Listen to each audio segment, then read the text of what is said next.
ಅವಲೋಕನ ಮಾಡ್ಲಿಕ್ಕತ್ತೀವಿ. ನಿನ್ನೆಯ ದಿವಸ ಆನಂದದಲ್ಲಿ ಸವಿಶೇಷತ್ವ ನಿರ್ವಿಶೇಷತ್ವ ಇವೆಲ್ಲ ಇದ್ದುಕೊಂಡಿರುವುದು ಎಚ್ಚರದ ದೃಷ್ಟಿಯಿಂದ ವಿನಃ ಬರೀ ಆನಂದದೊಳಗ ಇವು ಯಾವೂ ಇಲ್ಲ ಅಂತ ನಿರ್ಣಯ ಮಾಡ್ಕೊಂಡು ಬಂದಾರಲ್ಲ. ಆನಂದದೊಳಗ ಸವಿಶೇಷತ್ವ ನಿರ್ವಿಶೇಷತ್ವ ಯಾವುದೂ ಇರುವುದಿಲ್ಲ.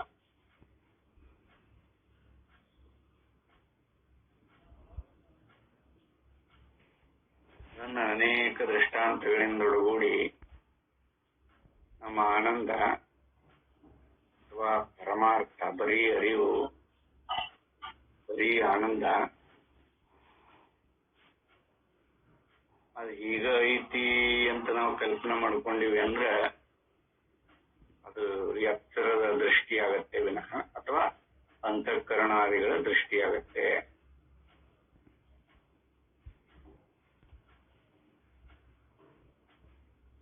ಬರೀ ಆನಂದದೊಳಗ ಜ್ಞಾನನೂ ಇಲ್ಲ, ಅಜ್ಞಾನನೂ ಇಲ್ಲ, ಸವಿಶೇಷನೂ ಇಲ್ಲ, ನಿರ್ವಿಶೇಷತ್ವನೂ ಇಲ್ಲ.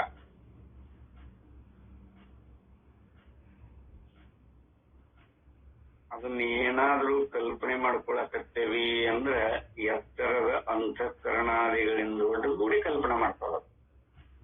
ಅವನಲ್ಲಿ ಯಾವುದು ಇಲ್ಲ ಇಲ್ಲ, ಅವ ಬರೀ ಪ್ರಕಾಶ ರೂಪದವಾಗಿ ಪ್ರಕಟ ಆಗ್ಯಾನ. ಪ್ರಕಾಶವನ್ನು ಬಿಟ್ರೆ ಮತ್ತೇನು ಇಲ್ಲಲ್ಲೇ. ಆ ಪ್ರಕಾಶದಿಂದೊಡಗೂಡಿ ಇದ್ದಾನ ಅನ್ನೋದು ಇದ ಅಂತಃಕರಣ, ಇದ ಎತ್ತರದ ಪರಮಾತ್ಮವಿನಿಂದ ಒಡಗೂಡಿ ನಾವು ನಿರ್ಣಯ ಮಾಡಿಕೊಂಡೇವೆ. ಅವಾಗ ಹಾಗೂ ಹೇಳಿಕ್ಕಾಗೋದಿಲ್ಲ. ನಾವು ಪ್ರಕಾಶ ರೂಪವಾಗಿ ಪ್ರಕಾಶ ಪುಂಜನಾಗಿದ್ದಾನ ಅಂತ ಹೇಳಿಕ್ಕೂ ಆಗೋದಿಲ್ಲ. ಅವನು ಹೇಗಿದ್ದಾನ ನೋಡ ಆಗಿರಾಕ್ ಬರ್ತದ. ಅವನನ್ನು ಹೇಗ ಅದಾನ ಅಂತ ಹೇಳಕ್ ಬರೋದಿಲ್ಲ. ಹೇಳಕ್ ಬರ್ಬೇಕಾದ್ರೆ ಇವನ್ನೆಲ್ಲ ಬಳಸ್ಬೇಕು. ಆ ಬಳಸಿಕೊಂಡಾಗ ಅದು ಆಗುದಿಲ್ಲ. ನೀವು ಬಳಸ್ಕೋಬೇಕಾದ್ರೆ ಅದು ವಿಷಯ ಮಾಡ್ಕೋಬೇಕ.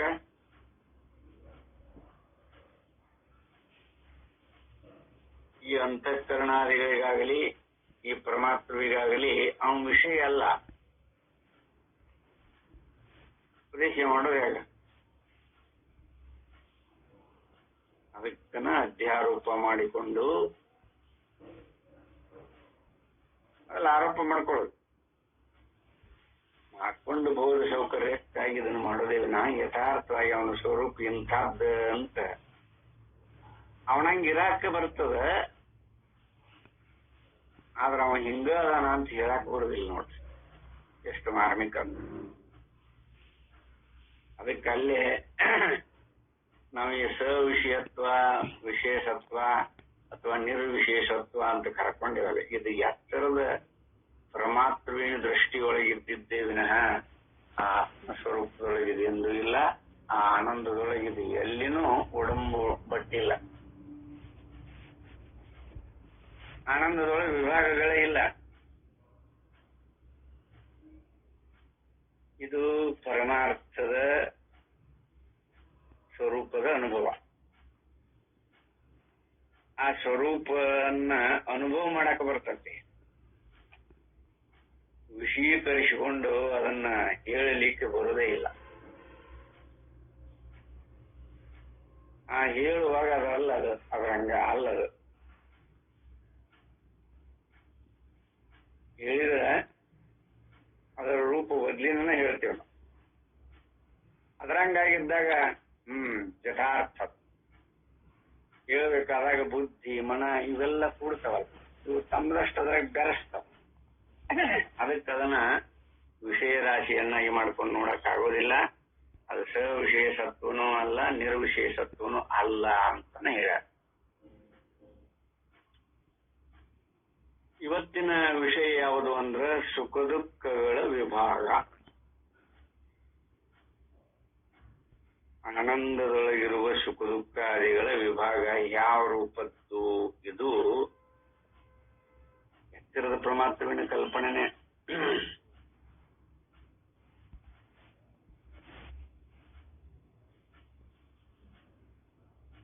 ಇಲ್ಲೇ ವ್ಯವಹಾರ ವ್ಯಾವಹಾರಿಕ ಸತ್ಯದೊಳಗಿರುವ ಸುಖ ಮತ್ತು ದುಃಖಾದಿಗಳನ್ನ ವಿಭಾಗವನ್ನು ಮಾಡಿಕೊಂಡು ನೋಡಕ್ ಬರುದಿಲ್ಲ. ಬರೀ ಆನಂದದೊಳಗೆ ಸುಖ ದುಃಖಾದಿಗಳನ್ನ ಯಾಕೆ ಕಲ್ಪನೆ ಮಾಡ್ಕೊಳಕ್ ಬರ್ತತಿ?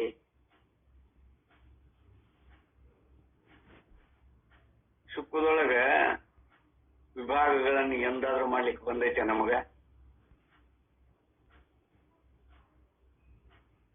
ಯಾವುದೋ ಒಂದು ವಿಷಯದಿಂದ ನಮಗೆ ಸುಖ ಆಗ್ತತಿ, ಅಥವಾ ಯಾವುದೋ ಒಂದು ವಿಷಯದಿಂದ ಯಾವುದೋ ಒಂದು ಘಟನೆಯಿಂದ ನಮಗೆ ದುಃಖ ಬರ್ತತಿ ಅಂತ ತಿಳ್ಕೊಂಡೇವೆ ನಾವು.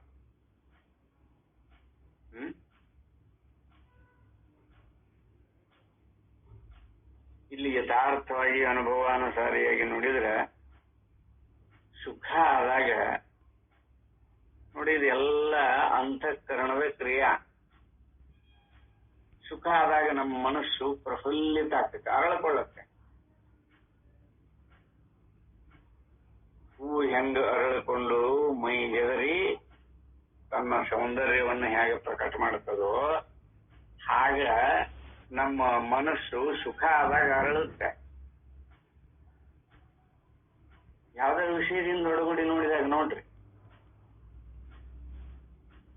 ಅದಕ್ಕೆ ನಾವು ಸುಖ ಅಂತ ಕರಬೇಕು. ವಿಷಯಾದಿಗಳಿಂದೊಡಗೂಡಿ ಆಗುವ ಸುಖಗಳು ಅಂತಃಕರಣದ ಕ್ರಿಯಾ ಕಾರ್ಯಗಳೇ, ಮತ್ತೊಂದಲ್ಲ ಅಂತೇಳಿ ನೋಡ್ಕೋಬೇಕು ನಾವು. ಇದು ವ್ಯಾವಹಾರಿಕ ಸತ್ತ. ಬರೀ ಆನಂದದೊಳಗೆ ಹಿಂಗ ಅರಳುದು, ಕುಗ್ಗುದು, ಹಿಗ್ಗುದು ಯಾವುದೊಂದು ಇಲ್ಲ. ಹಿಗ್ಗು ಕುಗ್ಗುಗಳ ಇರೋದೇ ಇಲ್ಲ ಅಲ್ಲಿ, ಬರೀ ಆನಂದದ ಸ್ವರೂಪದೊಳಗೆ.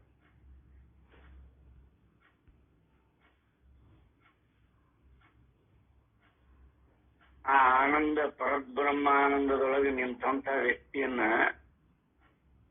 ನೀವು ದರ್ಶನ ಮಾಡಿದ್ರೆ ಸಾಕು, ಅವನ ಕೃಪಾದೃಷ್ಟಿ ನಮ್ಮ ಮೇಲೆ ಬಿದ್ದರೆ ಸಾಕು. ಎಷ್ಟೋ ಜನರಿಗೆ ಹಾಗೆ ಜ್ಞಾನ ಉಂಟಾಗಿದ್ದು ಅನೇಕ ಉದಾಹರಣೆಗಳು ನಮ್ಮ ಇತಿಹಾಸ ಪುರಾಣದೊಳಗ ಇದ್ಕೊಂಡವಲ್ಲ. ಭಗವಂತನ ಕೃಪಾದೃಷ್ಟಿ ಅಥವಾ ಬ್ರಹ್ಮಜ್ಞಾನಿಯ ಕೃಪಾದೃಷ್ಟಿ ಬಿದ್ರೆ ಸಾಕಲ್ಲ, ಆವಾಗ ಆ ಕೃಪಾದೃಷ್ಟಿ ಆತು ಅಂದ್ರ ಅಂತಃಕರಣಾದಿಗಳ ಹಂಗ ಬಿಟ್ಟು ನಿಂತು ಬಿಡ್ತಾನ ಅವನ ಜ್ಞಾನಿ. ಬಾಧಿಸ್ಬಿಡ್ತಾವ ಅವನಲ್ಲಿ, ಅಂತಃಕರಣಾದಿಗಳು ಇರುವುದಿಲ್ಲ.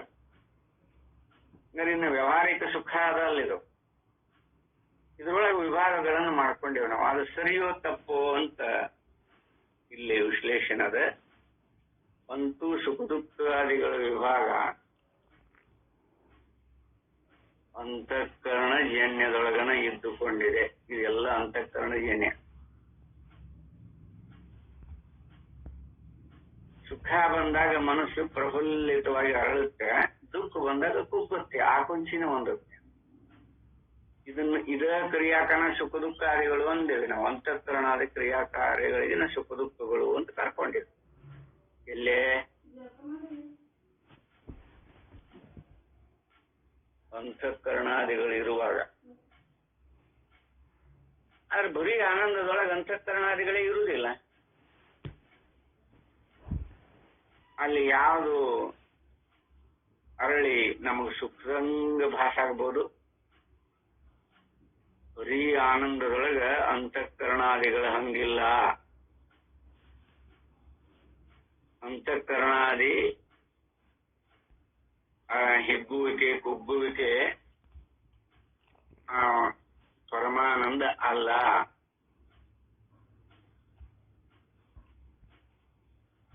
ಈಗ ಹೇಳ್ತಾರಲ್ಲ, ಮತ್ತೆ ಇಲ್ಲಿನೂ ಭಾಗ ಮಾಡಿದ ಹೆಂಗಾತಲ್ರಿ, ಅದನ್ನ ಮುಂದೆ ಹೇಳ್ತಾರ ನೋಡಿ. ಪರಮಾನಂದದೊಳಗ ಹಿಗ್ಗುವಿಕೆ ಕುಗ್ಗುವಿಕೆ ಇಲ್ಲ. ಎಚ್ಚರದ ಅಂತಃಕರಣಾದಿಗಳಲ್ಲಿ ಹಿಗ್ಗುವಿಕೆ ಕುಗ್ಗುವಿಕೆಗೆ ನಾವು ಸುಖ ದುಃಖಾದಿಗಳ ವಿಭಾಗ ಕಂಡೇವಿನ ಅಲ್ಲಿಲ್ಲ. ಅದಕ್ಕಿಲ್ಲೇ ಸುಖದಲ್ಲಿ ವಿಭಾಗವೆಂಬುವುದು ಸರಿಯಲ್ಲ. ಸುಖದೊಳಗೆ ವಿಭಾಗಗಳದವು. ಈ ವ್ಯಾವಹಾರಿಕ ಸತ್ಯಗಳಿಗೂ ಅದು ಸರಿಯಲ್ಲ.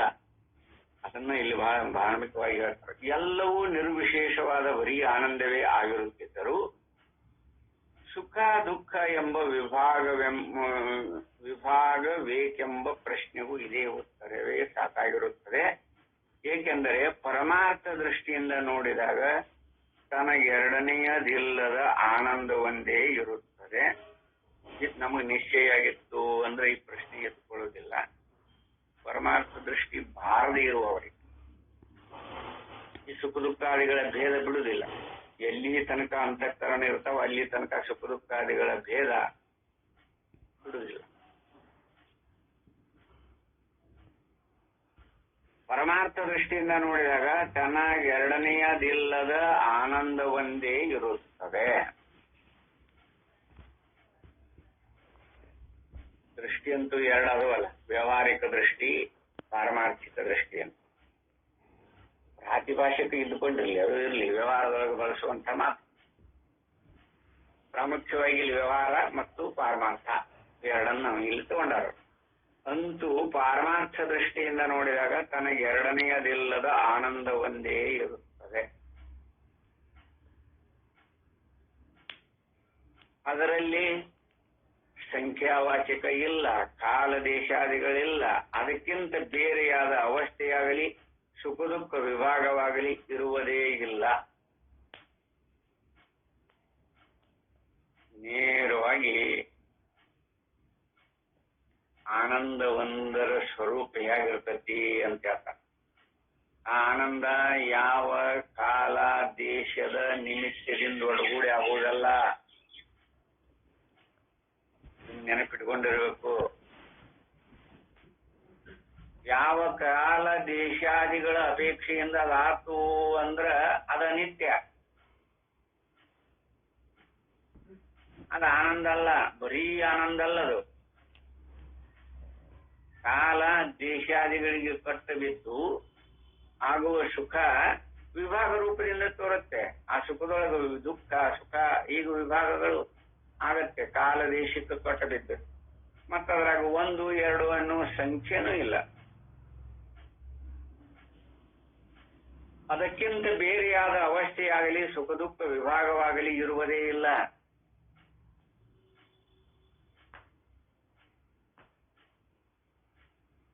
ಆನಂದ ಅವಸ್ಥೆ ಅಂತ ಐತಲ್ಲ,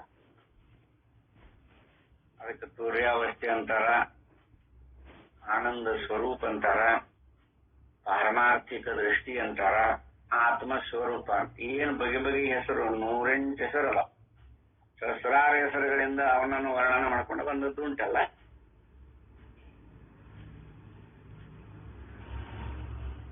ಅವನು ಬಿಟ್ರೆ ಮತ್ತೊಂದು ಅವಸ್ಥೆ ಇಲ್ಲ ಇಲ್ಲ. ಈ ಎತ್ತರ ಸ್ವಪ್ನ ಸುಸುಪ್ತಿ ಅಂತ ಅವಸ್ಥೆಗಳನ್ನ ಕಲ್ಪನಾ ಮಾಡ್ಕೊಂಡಿರಲ್ಲ. ಎತ್ತರ ಸ್ವಪ್ನ ಸುಸುಪ್ತಿ ಅವಸ್ಥೆಗಳನ್ನ ಕಲ್ಪನಾ ಮಾಡ್ಕೊಂಡಿರ.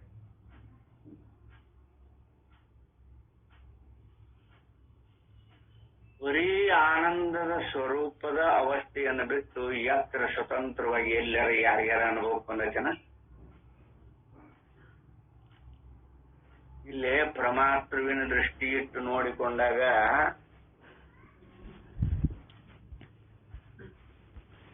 ಅದ ಆನಂದ ಸ್ವರೂಪವನ್ನ ಇದು ನೋಡ್ರಿ, ಸ್ವಲ್ಪ ಆಗ ಅನುಭವಕ್ಕೆ ಅನುಸರಿಸಿಕೊಂಡು ನೋಡ್ರಿ.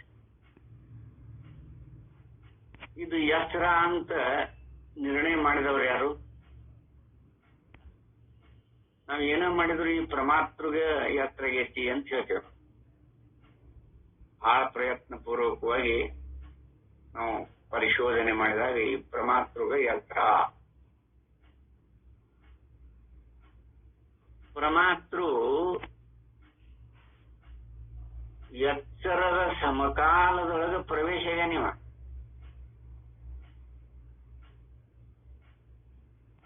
ಎತ್ತರ ಆಗುವುದಕ್ಕಿಂತ ಮುಂಚೆ ಈ ಎತ್ತರ ಪರಮಾತ್ಮವಿಗೆನ ಆಗೈತಿ ಅಂತ ನಾವು ಅಜ್ಞಾನದಿಂದ ಅವಿದ್ಯಾ ದೃಷ್ಟಿಯಿಂದ ಕಲ್ಪನಾ ಮಾಡ್ಕೊಂಡೆ. ಎತ್ತರದಕ್ಕಿಂತ ಪೂರ್ವದೊಳಗ ಮೊದಲು, ಎತ್ತರಕ್ಕಿಂತ ಮೊದಲು ಅಥವಾ ಪೂರ್ವದೊಳಗ ನಮಗ ಪ್ರಮಾತೃ ಇದ್ದಾನ ಅಂತ ಏನಾದ್ರು ಯಾರಿಗಾದ್ರೂ ಕಲ್ಪನಾ ಬಂದೈತೇನ್ರಿ?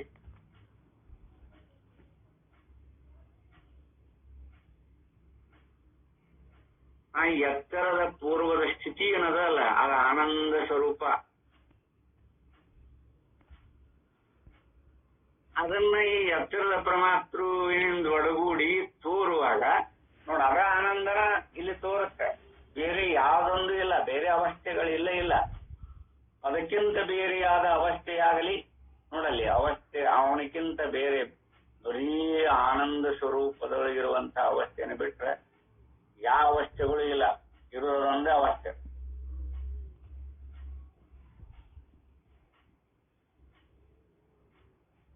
ಇದು ಎತ್ತರ ಅಂತ ಎತ್ತರ ಸಮಕಾಲದೊಳಗನ ಬಂದಿರುವಂತ ಈ ಪರಮಾತ್ರು ಆ ಎತ್ತರ ಪೂರ್ಣ ನೋಡೇ ಇಲ್ಲ, ಆನಂದ ಸ್ವರೂಪದ ಪ್ರಜ್ಞೆ ಬಂದೇ ಇಲ್ಲ. ಯಾಕೆ ಬರ್ಲಿಲ್ಲ ಅಂದ್ರೆ ಇವ ಎತ್ತರ ಅಂದ್ರೆ ಎತ್ತರಕ್ಕೆ ಸೀಮಿತ ಏನ್ ಮಾಡ್ಕೊಂಡಾನ?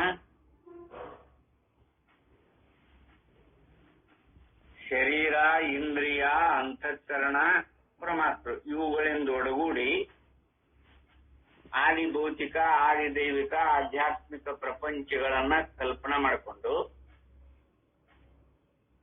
ಇದು ಎಲ್ಲ ಈ ಎಚ್ಚರದ ಪರಮಾತ್ಮವಿನ ಕಲ್ಪನೆಗಳೇ. ಈ ಪ್ರಪಂಚ ಆಗಲಿ ಅದಕ್ಕನ ಇವಾಗ ಹಿರಣ್ಯ ಗರ್ಭ ಅಂತ ಕರೀತಾರೆ ನೋಡ. ಸ್ವಪ್ನದೊಳಗ ಹಿರಣ್ಯ ಗರ್ಭ, ತೈಜಸ ಅಂತ ಕರೀತಾರೆ. ಎಚ್ಚರದೊಳಗ ಅದ ಹಿರಣ್ಯ ಗರ್ಭಗ ವೈಶ್ವಾನರ ಅಂತ ಕರೀತಾರೆ. ಈ ಆದಿ ಭೌತಿಕ ಪ್ರಪಂಚ ಆಗಲಿ, ಆದಿ ದೈವಿಕ ಪ್ರಪಂಚ ಆಗಲಿ, ಈ ಆಧ್ಯಾತ್ಮಿಕ ಪ್ರಪಂಚ ಇವೆಲ್ಲವೂ ಎಚ್ಚರದಕ್ಕಿಂತ ಮೊದಲಿಲ್ಲ. ಆನಂದ ರೂಪದ ಅವಸ್ಥೆಯೊಳಗನ ಇದ್ದಾನ. ಬರೀ ಆನಂದ, ಅದಕ್ಕೆ ಅವಸ್ಥೆ ಅನ್ಲಿಕ್ಕೆ ಬರುವುದಿಲ್ಲ. ಈ ಎಚ್ಚರದ ಪರಮಾತ್ರು ಇದನ್ನು ಕಲ್ಪಿಸಿಕೊಂಡು ಭೌತಿಕ, ದೈವಿಕ, ಆಧ್ಯಾತ್ಮಿಕ ಈ ಪ್ರಪಂಚಗಳನ್ನು ಕಲ್ಪಿಸಿಕೊಂಡು ಇದು ಎಚ್ಚರದ ಅವಸ್ಥೆ ಅಂತ ಕಲ್ಪನಾ ಮಾಡ್ಕೊಂಡಾನ. ಇದೇ ಪರಮಾತ್ರು.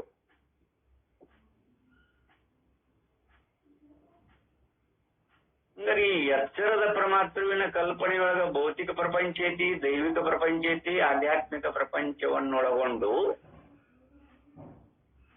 ಮತ್ತೆ ಯಾರಿಗಾದ್ರೂ ಎಚ್ಚರಕ್ಕಿಂತ ಮೊದಲ ಈ ಭೌತಿಕ ಪ್ರಪಂಚ, ದೈವಿಕ ಪ್ರಪಂಚ, ಆಧ್ಯಾತ್ಮಿಕ ಪ್ರಪಂಚ ಯಾರ ಅನುಭವಕ್ಕೆ ಬಂದದೇನ್ರಿ? ಇವ್ಯಾವ ಆತ್ಮ ಸ್ವರೂಪದೊಳಗೆ ಇಲ್ಲ ಇಲ್ಲ. ಇವ್ಯಾವ ಆತ್ಮನಲ್ಲ, ನಮ್ಮ ಸ್ವರೂಪ ಅಲ್ಲ. ಅಲ್ಲಿದು ಶರೀರ ಇರ್ಬೋದು, ಇಂದ್ರಿಯ ಇರ್ಬೋದು, ಅಂತಃಕರಣ ಇರ್ಬೋದು, ಈ ಪರಮಾತ್ಮ ಇರ್ಬೋದು, ಈ ಪರಮಾತ್ಮವಿನ ಕಲ್ಪನೆಯೊಳಗಿರೋ ಈ ಪ್ರಪಂಚ ಇರಬಹುದು. ಈ ಲೋಕಾದಿಗಳನ್ನು ಕಲ್ಪನೆ ಮಾಡ್ಕೊಂಡಾರಲ್ಲ, ಒಂದ ಎರಡ, ವೈಕುಂಠ, ಕೈಲಾಸ, ಬ್ರಹ್ಮಲೋಕ, ಇಂದ್ರಲೋಕ, ಪಿತೃಲೋಕ, ಗಂಧರ್ವಲೋಕ, ಯಕ್ಷಿಣಿಯರ ಲೋಕ, ಕಿನ್ನರ ಕೆಂಪುರುಷರ ಲೋಕ, ಭೂತ ಗಣಗಳ ಲೋಕ, ಏನೆಲ್ಲ ಕಲ್ಪನೆ ಮಾಡ್ಕೊಂಡನಲ್ಲ ಇವ. ಈ ಲೋಕಾದಿ ದ್ವಿಲೋಕಾದಿಗಳು ಇವೆಲ್ಲ ಈ ಪರಮಾತ್ಮವಿನ ಕಲ್ಪನಾ. ಮನಸ್ಸು ಸಂಕಲ್ಪ ವಿಕಲ್ಪಾದಿಗಳಿಂದ ಒಳಗೂಡಿ ಹಾಗೆ ಕಲ್ಪನಾ ಮಾಡಿಕೊಂಡ. ಇವು ಯಾವ ನಮ್ಮ ಆನಂದ ಅದ್ವಿತೀಯವಾಗಿರುವಂತಹ ಆನಂದ ಪರಮಾರ್ಥದ ಸ್ವರೂಪ ಇವ್ಯಾವೂ ಅಲ್ಲ. ಇಲ್ಲಿ ನಿರ್ಣಯ ಆಗ್ತದಲ್ಲ.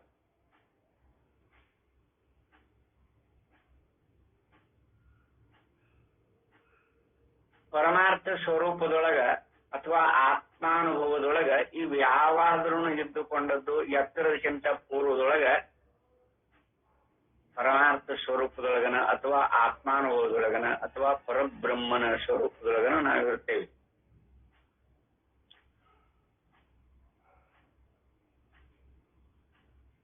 ಯಾವಾಗ ಎತ್ತರ ಈ ಪರಮಾತ್ಮ ನೋಡಿಲ್ಲ ಅನ್ನೋದು ಸಿದ್ಧ. ಎತ್ತರದಕ್ಕಿಂತ ಮೊದಲು ಅಥವಾ ಪೂರ್ವದಲ್ಲಿ ಇವನ ಸ್ಥಿತಿ ಹೇಗಿತ್ತು ಅಂತ ಇವನಿಗೆ ಗೊತ್ತಿಲ್ಲ. ಅದು ಪರಮಾರ್ಥ ದೃಷ್ಟಿ. ಅದು ಪರಮಾರ್ಥ ದೃಷ್ಟಿ. ಇಲ್ಲಿ ಆನಂದ ಪಡ್ತಾನಲ್ಲ ಈ ಪರಮಾತ್ಮ, ಸುಖ ದುಃಖ ಇವುಗಳ ಕಲ್ಪನೆ ಮಾಡಿಕೊಂಡಾನಲ್ಲ, ಇಂಥ ವಿಷಯದೊಳಗೆ ಸುಖ ಅದ, ಇಂಥ ವಿಷಯದೊಳಗೆ ದುಃಖದ, ಹಿಂಗೆಲ್ಲ ವಿಭಾಗಗಳನ್ನು ಮಾಡ್ಕೊಂಡಾನಲ್ಲ, ಇದೆಲ್ಲ ಮನಸ್ಸಿನ ಆಕುಂಚನೆ ಹೊಂದೋದು ಅಥವಾ ಪ್ರಫುಲ್ಲಿತವಾಗಿರುವುದು. ಈ ಮನಸ್ಸಿನ ಕ್ರಿಯಾಕನೇ ಇವ ಸುಖ ದುಃಖ ಅಂತ ಈ ಪರಮಾತ್ಮ ಕಲ್ಪನೆ ಮಾಡ್ಕೊಂಡ.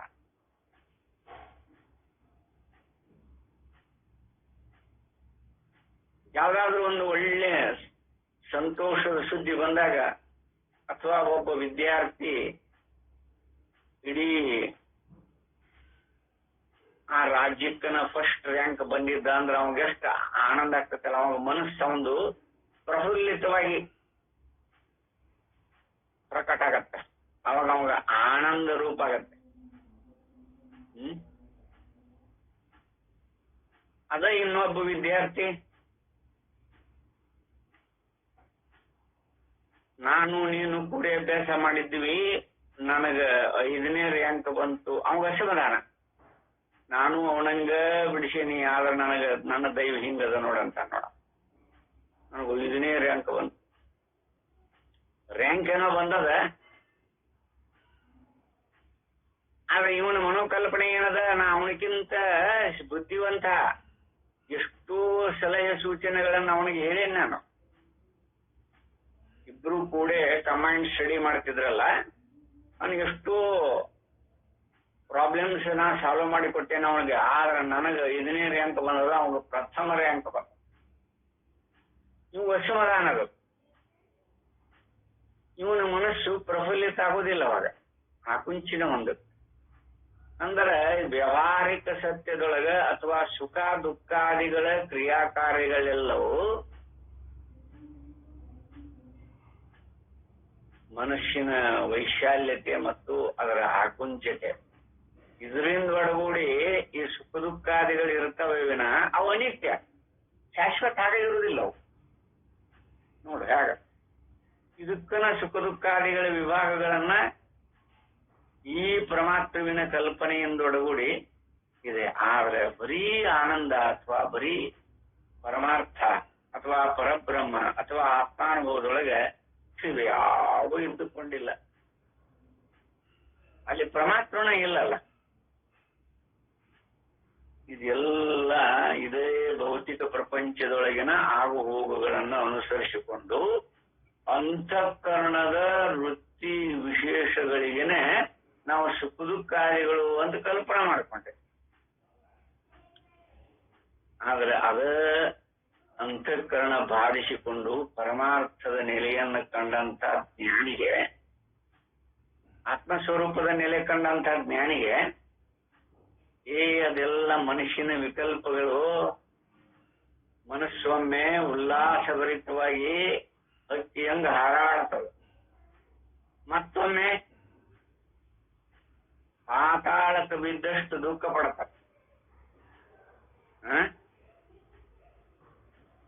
ಅದಕ್ಕೆ ಇವು ಬರೀ ಅಂತಃಕರಣ ಧರ್ಮಗಳಿಂದ ಒಡಗೂಡಿ ಸುಖ ದುಃಖಾದಿಗಳಲ್ಲಿ ವಿಭಾಗ ಕಂಡು ಪಾರಮಾರ್ಥಿಕದೊಳಗನು ಬರೀ ಆನಂದದೊಳಗನು ನಾವು ವಿಭಾಗಗಳನ್ನ ಆರೋಪ ಮಾಡೋದಾಗಲಿ, ಅಲ್ಲಿ ಇವು ಯಾವ ನಮ್ಮ ಅನುಭವಕ್ಕೆ ಬರುವುದೇ ಇಲ್ಲ. ಯಾಕ? ಅಲ್ಲಿ ಅಂತಃಕರಣಾದಿಗಳಿಲ್ಲ, ಈ ಪರಮಾತ್ಮ ಇಲ್ಲ. ಅದಕ್ಕಂಗರ ಈ ಸುಖ ದುಃಖಾದಿಗಳ ವಿಭಾಗ ಬರೀ ಎತ್ತರದ ಪರಮಾತ್ಮವಾಗಲಿ ಕನಸಿನ ಪರಮಾತ್ಮವಾಗಲಿ ಈ ಸುಖ ದುಃಖಾದಿಗಳನ್ನ ಅದು ಅಂತಃಕರಣದ ವೃತ್ತಿಗಳ ಅಪೇಕ್ಷೆಯಿಂದ ನಿರ್ಣಯ ಮಾಡಿಕೊಂಡದ್ದು ಅಂತ ಪೂರ್ಣವಾಗಿ ಇಲ್ಲಿ ಹೇಳ್ತಾರೆ. ಅದಕ್ಕೆ ಅವನಲ್ಲಿ ಯಾವ ಅವಸ್ಥೆನೂ ಇಲ್ಲ. ಅವನ ಅವಸ್ಥೆ ಬಿಟ್ಟು ಈಗ ಯಾತ್ರ ಅಂತ ಕರೆದೇವಲ್ಲ, ಇದು ಅವನ ಅವಸ್ಥೆನೆ. ಇದ್ರೊಳಗಾಗುವ ಸುಖ ದುಃಖಾದಿಗಳೆಲ್ಲವೂ ಅವನ ಅಂತರ್ಗತವಾಗಿನೇ ಇದ್ದುಕೊಂಡಿದೆ. ಬರೀ ಆನಂದದ ಇವ್ ಕಲ್ಪನೆ ಮಾಡ್ಕೊಂಡ್ರ, ನಾವು ಕಲ್ಪನೆ ಮಾಡ್ಕೊಂಡ್ರ ಅದು ನಮ್ಮ ದೋಷ ಅಲ್ಲ. ಅವನೊಳಗೆ ಯಾವ ನೋಡ, ಅವನಲ್ಲಿ ಇದು ಮನ, ಇದು ಬುದ್ಧಿ, ಇದು ಚಿತ್ತ, ಇದು ಪರಮಾತ್ಮ ಅನ್ನುವ ಭೇದ ಇಲ್ಲ.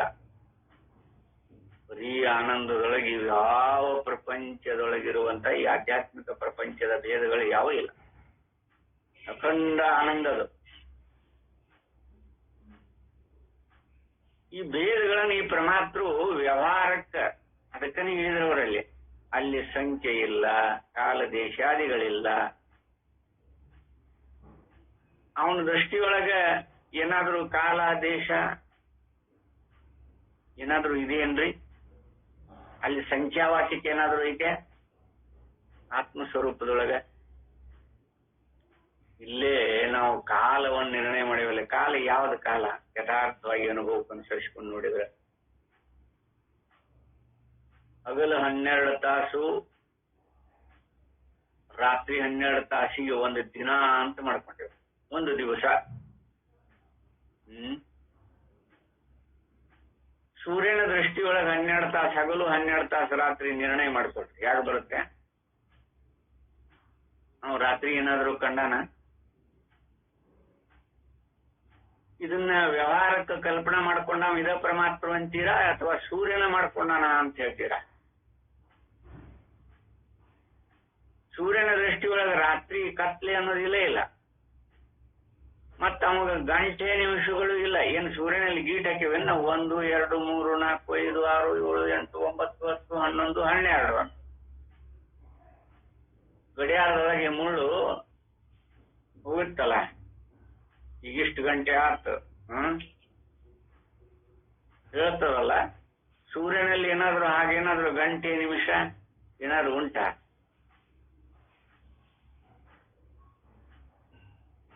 ಹಾಗನ ಅಲ್ಲಿ ಪರಬ್ರಹ್ಮ ಅಥವಾ ಬರೀ ಆನಂದ ಸ್ವರೂಪವಾಗಿರುವಂತ ನಮ್ಮ ಸ್ಥಿತಿ, ಸೂರ್ಯನ ಸ್ಥಿತಿಯೊಳಗೆ ಯಾವ ಭೇದಾದಿಗಳು ಇಲ್ಲ. ಅದಾವೇನಲ್ಲಿ ಯಾರ್ಯಾರ ಅನುಭವಕ್ಕೆ ಬಂದವನ? ಎತ್ತರದಕ್ಕಿಂತ ಪೂರ್ವದೊಳಗ ಬರೀ ಆನಂದ ಅಥವಾ ಆತ್ಮಾನುಭವದೊಳಗನ ಇದ್ದುಕೊಂಡಿರುವಂತಹ ಸ್ಥಿತಿ ಕಂಡು ಈ ಪರಮಾತ್ಮವಿನ ಕಲ್ಪನೆಯ ಪ್ರಪಂಚವನ್ನ ನಾವೆಷ್ಟು ಮೋಹ ಪಡ್ತೇವಲ್ಲ. ಯಾವಾಗ ಆತ್ಮನನ್ನ ಆತ್ಮ ಅಂತ ತಿಳಿಯದಿರುವಾಗ ಅವನನ್ನ ಅಹಮು ಅಥವಾ ಪರಮಾತ್ಮ ಅಂತ ಕಲ್ಪಿಸಿಕೊಂಡಾಗ ಇದೆಲ್ಲ ಪ್ರಪಂಚ ಇದ್ದುಕೊಂಡಿರುತ್ತೆ. ಇದ್ದುಕೊಂಡಿದ್ದರೂ ಕೂಡ ಅದೇ ಆತ್ಮನ ಇರುವಿನೊಳಗನ ತೋರುತ್ತದೆ. ಆತ್ಮನ ಇರುವನ್ನು ಬಿಟ್ಟು ಬೇರೆ ತೋರ್ಲಿಕ್ಕೆ ಸಾಧ್ಯನೇ ಇಲ್ಲ. ಮತ್ತೊಂದು ಅವಸ್ಥೆ ಇಲ್ಲ ನಮಗ. ಇರುವುದು ಒಂದ ಅವಸ್ಥೆ. ನಾವು ಯಾವಾಗಲೂ ಪರಬ್ರಹ್ಮ ಸ್ವರೂಪದೊಳಗನೆ ಇರುತ್ತೇವೆ. ಬೇಡ ಮರ್ತಿರ್ಬೋದು, ಒಂದ್ ಸ್ವಲ್ಪ ಎತ್ತರದ ಪರಮಾತ್ಮವಿನ ಅಭಿಮಾನ ಕಟ್ಟು ಬಿದ್ದು ಅವನು ಮರ್ತಿರ್ಬೋದು. ಅವಾಗ ಇಲ್ಲಿ ವ್ಯವಹಾರದೊಳಗೆ ತೊಡಗಿರ್ಬೋದು.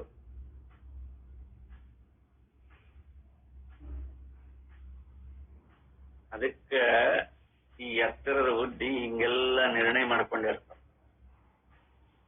ಅದಕ್ಕೆ ಅದನ್ನ ಹೇಳ್ತಾರೆ ಇಲ್ಲಿ ಮುಂದೆ, ಅವಸ್ಥೆಗಳಾಗಲಿ ಸುಖ ದುಃಖ ವಿಭಾಗವಾಗಲಿ ಇರುವುದೇ ಇಲ್ಲ. ಅವಸ್ಥೆಗಳಲ್ಲಿ ನಾನಾ ಜೀವರುಗಳನ್ನು ಕಲ್ಪಿಸಿ ಅವರಲ್ಲಿ ಬಗೆ ಬಗೆಯ ಸುಖ ದುಃಖಗಳು ಉಂಟಾಗುವುವೆಂದು ಕಲ್ಪಿಸುವುದೆಲ್ಲ ಎತ್ತರದ ದೃಷ್ಟಿಯ ಪರಿಣಾಮವಾಗಿದೆ. ಈ ಸಂದರ್ಭಕ್ಕೆ ಬೇಕಾದ ಹೆಚ್ಚು ವಿವರವನ್ನು ಇರುವಿನ ವಿಚಾರದ ಆಕ್ಷೇಪ ಸಮಾಧಾನಗಳಿಂದ 67ನೇ ಜೋಡಿಕಿನೊಳಗ ಹಿಂದೆ ಹೇಳ್ಕೊಂಡ ಬಂದಾರ ಅವರು. ಇರುವಿನ ಪರಮಾರ್ಥ, ಅರಿವಿನ ಪರಮಾರ್ಥ, ಈಗ ಆನಂದದ ಪರಮಾರ್ಥ ನೋಡ್ಲಿಕ್ಕೆ ನಾವು.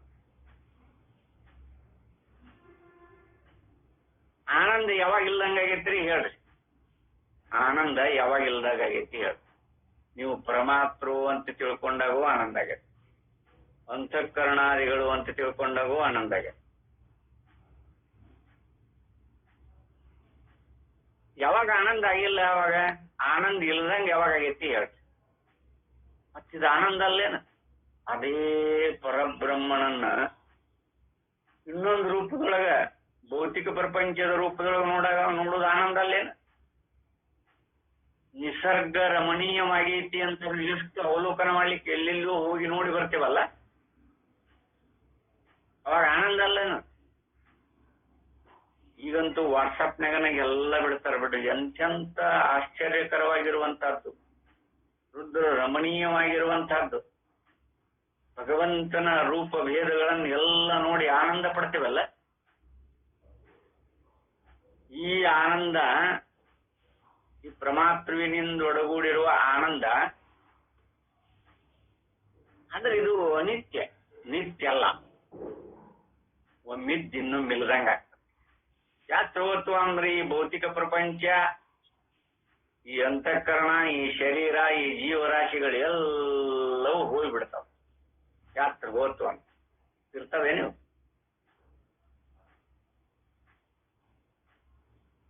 ನಾವಿರುವುದು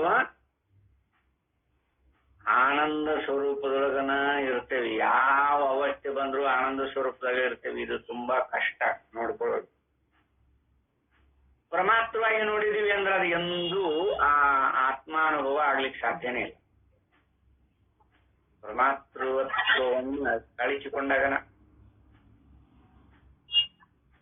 ಅದಕ್ಕೆ ಇಲ್ಲೇ ನಾನಾ ಜೀವರುಗಳನ್ನು ಕಲ್ಪಿಸಿ ಅವರಲ್ಲಿ ಬಗೆ ಬಗೆಯ ಸುಖ ದುಃಖಗಳು ಉಂಟಾಗುವುವೆಂದು ಕಲ್ಪಿಸುವುದೆಲ್ಲ ಎತ್ತರದ ದೃಷ್ಟಿಯ ಪರಿಣಾಮವಾಗಿದೆ. ಈ ಸಂದರ್ಭಕ್ಕೆ ಬೇಕಾದ ಹೆಚ್ಚು ವಿವರವನ್ನು ಇರುವಿನ ವಿಚಾರದ ಆಕ್ಷೇಪ ಸಮಾಧಾನಗಳಿಂದ ತಿಳಿದುಕೊಳ್ಳಬಹುದಾಗಿದೆ. ಇನ್ನು ಸುಖದ ವಿಷಯಕ್ಕೆ ಎತ್ತರದಲ್ಲಿ ಕಾಣಬರುವ ತೊಡಕುಗಳು. ಅದ ಸುಖವನ್ನ ನಾವು ಎತ್ತರ ದೃಷ್ಟಿಯನ್ನಿಟ್ಟುಕೊಂಡು ಅವಲೋಕನ ಮಾಡುವಾಗ ಅದಕ್ಕೆ ಎಡರು ತೊಡರು ಹೇಗೆ ಬರ್ತಾವ, ಎಷ್ಟು ತೊಡಕದ ಇದ್ರಾಗ, ಆಕ್ಷೇಪ ಯಾವ ರೂಪದ ಆಕ್ಷೇಪಗಳಿರ್ತಾವ. ಇಲ್ಲಿ ಎತ್ತರ ದೃಷ್ಟಿ ಎಲ್ಲರ ಸುಖ ಅಂತ ಕಂಡಾಗ ಎತ್ತರದಲ್ಲಿ ನಮಗೆ ಸುಖಗಳ ವಿಭಾಗವು, ಸುಖ ದುಃಖ ವಿಭಾಗವು, ಸುಖ ಸುಖಿ ವಿಭಾಗವು ಕಾಣಿಸುವುದು ಶುದ್ಧಾನಂದ ಒಂದೇ ಎಂಬ ಸಿದ್ಧಾಂತಕ್ಕೆ ವಿರುದ್ಧವಲ್ಲವೆಂಬುದಕ್ಕೆ ಮತ್ತೊಂದು ಯುಕ್ತಿಯೂ ಇದೆ.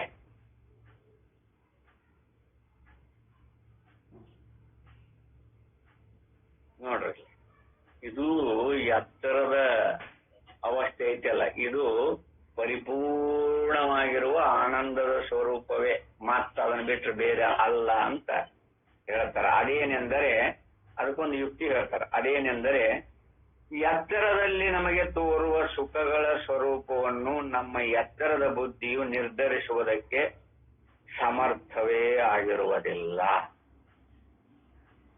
ಸುಖವೆಂದರೆ ಯಾವುದು? ಬೇರೆ ಬೇರೆಯ ತರದ ವಸ್ತುಗಳಿಂದ ನಮಗೆ ಬೇರೆ ಬೇರೆಯ ತರದ ಸುಖಗಳು ಆಗುವವೇ? ಸ್ವಲ್ಪ ನಾವು ಅವಲೋಕನ ಮಾಡಿದ್ರ ಅದೇನಂದ್ರ, ನಮಗೆ ಎತ್ತರದ ಬುದ್ಧಿ ಐತಲ್ಲ, ಈ ಎತ್ತರದ ಬುದ್ಧಿಯು ನಿರ್ಧರಿಸುವುದಕ್ಕೆ ಸಮರ್ಥವೇ ಆಗಿರುವುದಿಲ್ಲ. ಈ ಸುಖಗಳನ್ನ ಎತ್ತರದ ಬುದ್ಧಿ ನಿರ್ಣಯ ಮಾಡ್ಲಿಕ್ಕೆ ಅದಕ್ಕೆ ಸಮರ್ಥತೆ ಇಲ್ಲ ಅಂತ ಹೇಳ್ತಾರೆ.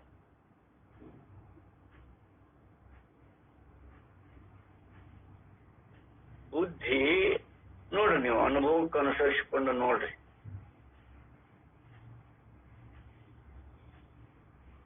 ಬುದ್ಧಿಗೆ ನಿರ್ಣಯ ಮಾಡಕ್ ಬರುದೇ ಇಲ್ಲ ಅಂತ ಹೇಳ್ತಾರ ಪರಮಾರ್ಥ ದೃಷ್ಟಿಯಿಂದೊಡಗೂಡಿ. ನಾವು ಬುದ್ಧಿ ಬೆನ್ನ ಹತ್ತಿ ಬುದ್ಧಿ ನನ್ನ ಬುದ್ಧಿ ನೋಡಿ ಎಷ್ಟು ಮಮಕಾರದ ನಮಗ್ ಯಾವ್ದು ನಿಶ್ಚಿತ ಮಾಡಿ ಹೇಳೈತಿ ಹೇಳ್ರಿ? ಬುದ್ಧಿ ಅನುಭವದೊಳಗೆ ನೋಡ್ಕೊಳ್ರಿ, ಯಾವ್ದು ನಿಶ್ಚಿತ ಮಾಡಿ ಹೇಳೈತಿ? ಆ ಬುದ್ಧಿ ನಾನು ಮಿಕ್ಕದ್ದು ಅಂತ ಇಟ್ಕೊಂಡದ. ಆ ಬುದ್ಧಿಗೆ ಪ್ರಶ್ನೆ ಮಾಡ್ರಿ, ನಾನು ಅಂದ್ರೆ ಯಾವ್ದಪ್ಪ? ಶರೀರದ ಪರ್ಯಂತರ ಏನೈತೆಲ್ಲ ಇದೆಲ್ಲ ನಾನು ಅಂತ ಹೇಳ ಬುದ್ಧಿ ನಿರ್ಣಯ. ಇದು ಶರೀರದ ಪರ್ಯಂತರ ಏನು ತೋರುತ್ತದೆಲ್ಲ ನಾನು, ಆ ಶರೀರದ ಹೊರತಾಗಿರುವುದೆಲ್ಲ ಮಿಕ್ಕದ್ದು ಅಂತ ಹೇಳ್ತೀವಿ.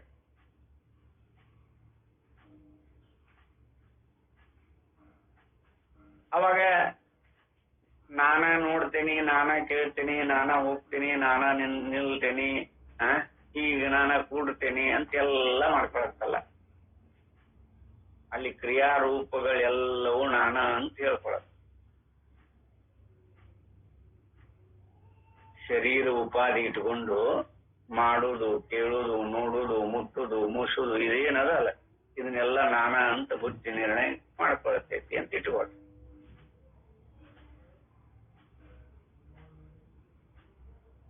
ಮತ್ತ ನನ್ನ ಮೈಯಾಗ ಆರಾಮಿಲ್ಲ, ನಾನು ಕೃಷಿವಾಗೇನಿ ನೋಡು, ಶರೀರ ಕೃಷಿ ಆಗಿರೋದನ್ನ, ಅದಕ್ಕೆ ಹುಷಾರಿದಪ್ಪಿದ್ದನ್ನ ಅವಾಗ ನಂದು ಅಂತ ವ್ಯವಹಾರ ಮಾಡ್ತೈತಿ ನೋಡಿ. ನಾನ ಕೃಷಿವಾಗೇನಿ ಅಂತ ಹೇಳುವ ಈ ಬುದ್ಧಿ ಯಾವ್ದನ್ನ ನಿರ್ಣಯ ಮಾಡ್ತೈತಿ? ಒಮ್ಮೆ ಶರೀರ ನಾನಂತೈತಿ, ಒಮ್ಮೆ ಶರೀರ ನಂದು ಅಂತೈತಿ. ನನ್ನ ಮೈಯಾಗ ಹುಷಾರಿಲ್ಲ, ಎಲ್ಲವೂ ಹಾಗಾರ. ನನ್ನ ಮನಸ್ಸು ಸರಿ ಇಲ್ಲ, ನನ್ನ ಬುದ್ಧಿಗೆ ವಿಷಯ ಅದಾಗಲಿಲ್ಲ.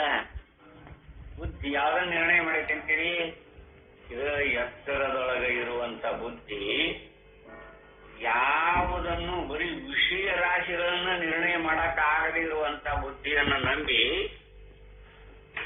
ನಾವು ಈ ಸುಖವನ್ನ ಅದು ನಿರ್ಣಯ ಮಾಡ್ತೈತಿ ಅಂತ ಹೊರಟೇವಲ್ಲ, ನಮ್ಮ ಪಾಡಿ ಏನಾಗಬೇಕದು? ಒಮ್ಮೆ ನಾನಂತೈತಿದ್ರೆ ಶರೀರಕ್ಕೆ, ಒಮ್ಮೆ ನಾನಂತೈತಿ, ಒಮ್ಮೆ ನಂದು ಅಂತೈತಿ. ಯಾವ ಕರೆ?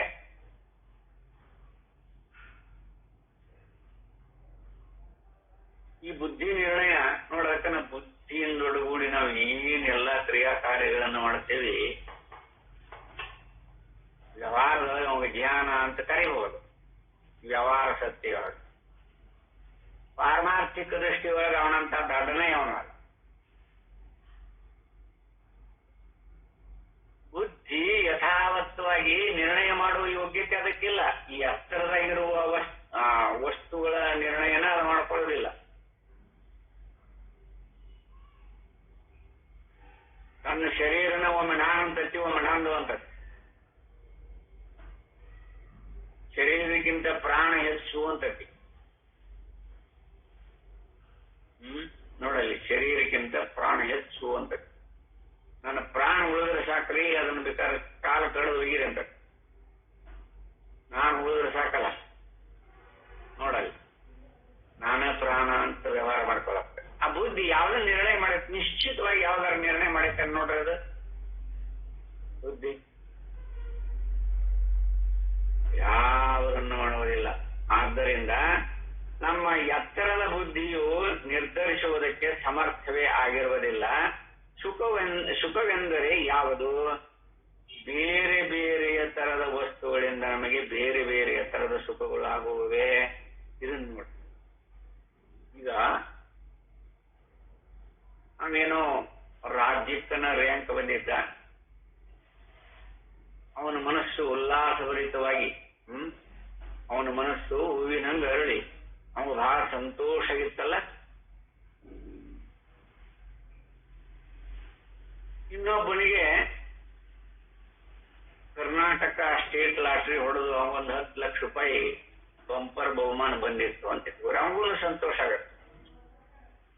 ಅವನ ಸಂತೋಷ, ಇವನ ಸಂತೋಷ ಎರಡೂ ಒಂದನ ಅಲ್ಲ. ಇದನ್ನ ಅನುಭವಾನುಸಾರಿಯಾಗಿ ನೋಡಿದ್ರೆ ಎರಡು ಒಂದೇನೆ. ಯಾಕಂದ್ರ ಇವೆರಡೂ ಕ್ರಿಯಾ ಮನಸ್ಸಿನ ಪ್ರಫುಲ್ಲತೆಯಿಂದೊಡಗೂಡಿ ಇರುವಂತ. ಇನ್ನು ದುಃಖ ಬರುತ್ತಲ್ಲ, 40-50 ಕೂರಿಗೆ ಅಂದ್ರೆ 160 ಎಕರೆ ಜಮೀನಿಗೆ ಒಬ್ಬನ ವಾರಸುದಾರ ಇರ್ತಾನ, ಒಂದೇ ಗಂಡ ಮಗ ಇರ್ತದ. ಅದೇನೋ ಹುಲ್ಲು ಬರಿ ಅಥವಾ ಬಣಿಯೊಳಗೆ ಮೇವು ಹೆರಿಯುವಲಿಕ್ಕೆ ಹೋದಾಗ ಹಾವು ಕಿಚ್ಚಿ ಸಾಯ್ತಾನ. ಅವಾಗ ಅವ್ರ ತಂದೆ ತಾಯಿ ಅಪಾರವಾಗಿರುವಂತಹ ದುಃಖ ಆಗ್ತಕ್ಕಲ್ಲ. ಅದು ಮನುಷ್ಯನ ಕ್ರಿಯಾನ. ಈ ರ್ಯಾಂಕ್ ಬಂದದ್ದು ಮನುಷ್ಯನ ಕ್ರಿಯಾ. ಇದು ಅರಳುತ್ತ ಅದು ಆಕುಂಚಿನ ಒಂದು. ಇದ್ರೊಳಗೆ ಸುಖ ಯಾವುದು, ದುಃಖ ಯಾವುದು? ಮನುಷ್ಯನ ಕ್ರಿಯಾ ಇವು.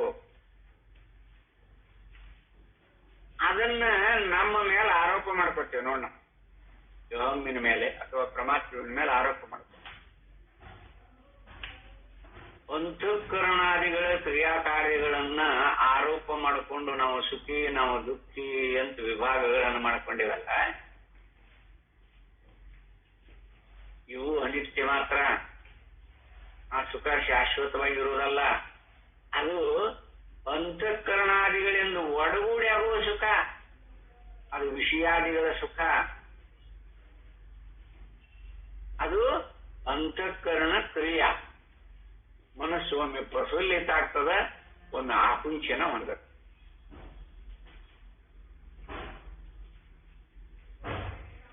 ಈ ಮನಸ್ಸಿನ ವಿಕಾರಗಳಿಂದ ಒಡಗೂಡಿರುವುದನ್ನು ಸುಖ ದುಃಖಾದಿಗಳು ಅಂತ ಪ್ರಮಾತೃವಿನ ಮೇಲೆ ಆರೋಪ ಮಾಡಿಕೊಂಡು ಕೂಡ್ತೀವಲ್ಲ ನಾವು. ಅದು ದುಃಖ ಬಂದಾಗ ಗಣಿ ಕೈ ಎಸ್ಕೊಳ್ತೀವಿ, ಸಂತೋಷ ಬಂದಾಗ ಎರಡೂ ಕೈ ಬೀಸಿ ಜಿಗಿದಾಡ್ತೇವೆ. ಇದೆಲ್ಲ ಮನುಷ್ಯನ ಕ್ರಿಯಾಕಾರ್ಯಗಳು. ದುಃಖನ ಸುಖ ಅಂತೀವಲ್ಲ, ಅದಕ್ಕನ ಅವರು ಅನುಭಾವಿಗಳು ಅಲ್ಪ ತೃಪ್ತರು ಅಂತ ಕರೀತಾರೆ. ಏನಾದ್ರೂ ಬಂತು ಅಂದ್ರೆ ಅದ್ರೊಳಗೆ ಇಷ್ಟು ಆನಂದ ಪರವಶರಾಗಿ ಜಿಗಿದಾಡ್ತಾರಲ್ಲ ಇವರು. ಏನದು?